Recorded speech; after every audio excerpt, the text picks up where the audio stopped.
Hi friends, welcome to my channel. இன்னைக்கு ஒரு snacks செய்ய போகிறேன். அந்த ஸ்நாக்ஸ் செய்கிறதுக்கு நேந்திர பழம் தேவை. நேந்திர பழம் வந்து நல்ல பழுத்த பழமாக இருக்கணும். தோல் மேலே எல்லாம் கருப்பாகிற அளவுக்கு பழுத்து இருக்கணும். நான் 2 நேந்திர பழம் எடுத்திருக்கேன். தோலெல்லாம் எடுத்துட்டு அந்த நேந்திர பழத்தை சின்ன சின்ன பீஸாக கட் பண்ணி வச்சுருக்கேன்.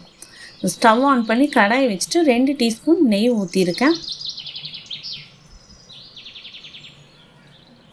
நெய் சூடானதுக்கப்புறமா கட் பண்ண பீசஸ் எல்லாம் போட்டுக்கலாம்.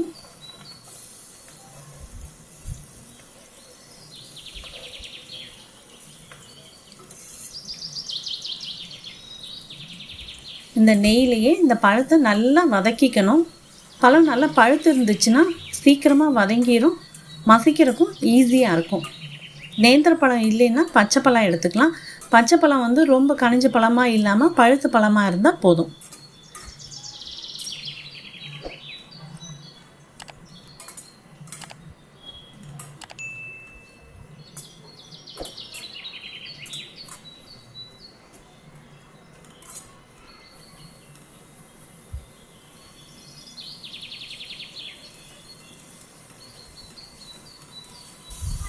இந்த அளவுக்கு எல்லோ கலர் ஆனதுக்கப்புறமா ஃப்ளேமை சிம்மில் வச்சுக்கணும், இல்லைன்னா கருக ஆரம்பிச்சிடும். சிம்மில் வச்சுட்டு மசிக்க ஆரம்பிச்சிருங்க.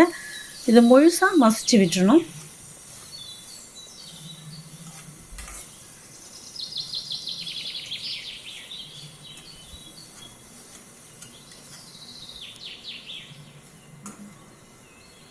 இதை மசிச்சதுக்கப்புறமா 3 டேபிள் ஸ்பூன் சுகரை போட்டுக்கலாம். இந்த ஸ்நாக் மீடியமான ஸ்வீட்டோடு தான் இருக்கும்.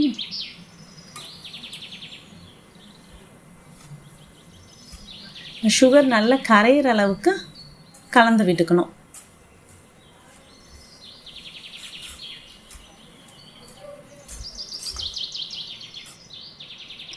மூணு டேபிள் ஸ்பூன் துருவன தேங்காவையும் போட்டுட்டு அதையும் நல்லா மிக்ஸ் பண்ணிக்கணும்.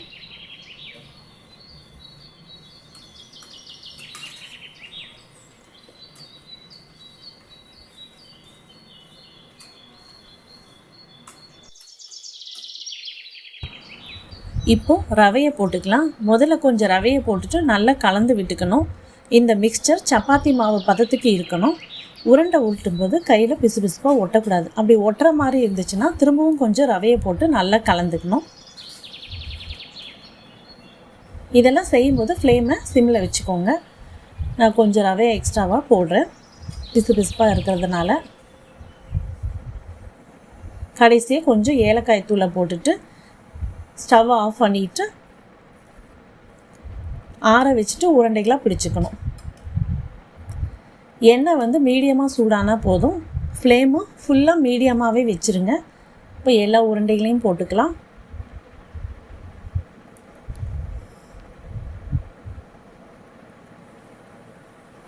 கொஞ்ச நேரத்துக்கு அப்படியே டிஸ்டர்ப் பண்ணாமல் விட்டுட்டு கலர் கொஞ்சம் சேஞ்ச் ஆனதுக்கப்புறமா கரண்டியை விட்டு திருப்பி விட்டால் போதும்.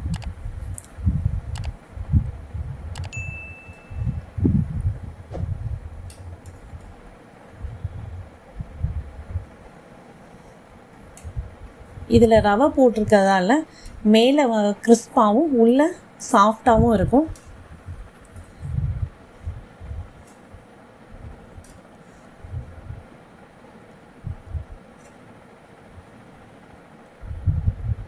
இந்த மாதிரி கரண்டியை வச்சுட்டு இப்படியே உருட்டி விட்டால் எல்லா இடத்துலையும் ஈவனாக வேகும்.